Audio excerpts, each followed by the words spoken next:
इंदापुरात dragon फळाच्या हंगामाला सुरुवात. पारंपरिक पिकांना बगल देत शेतकऱ्यांकडून ड्रॅगन फळांची लागवड. बाजारामध्ये ड्रॅगन फळाला 45 ते 50 रुपये प्रति किलोचा दर.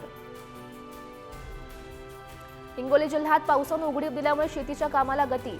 शेतकरी शेतीची विविध कामं करण्यात मग्न. शेतकऱ्यांना चांगल्या पावसाची प्रतीक्षा. जालन्यामध्ये बदलत्या वातावरणाचा मोसंबीला मोठा फटका.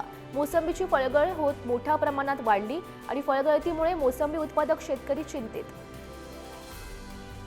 बाजारामध्ये केळीला सध्या चांगली मागणी असली तरी केळीच्या आवकेमध्ये घट. गुणवत्तापूर्ण केळीला 2600 रुपये प्रति क्विंटल कमाल दर.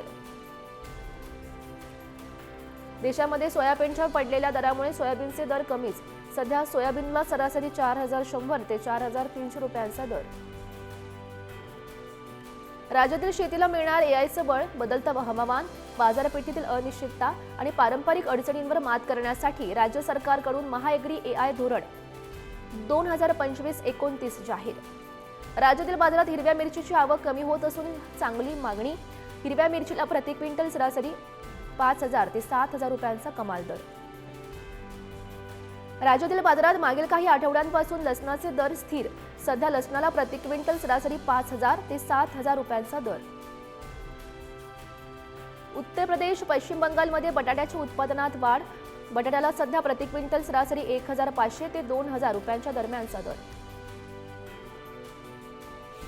मुंबईच्या बाजारात उत्तर भारतातील प्रसिद्ध लखनवी लंगडा आंबा दाखल. आंब्याला 50 ते 55 रुपये किलोचा दर. मराठवाडा आणि मध्य महाराष्ट्रातील शेतकऱ्यांवर दुबार पेरणीचं संकट. हवामान तज्ज्ञांकडून चांगला पाऊस होणार या आशयाच्या संदेशामुळे शेतकऱ्यांची पेरणी सुरू. वाशिम जिल्ह्यात शेतकऱ्यांसमोर वन्य प्राण्यांचं मोठं संकट उभं.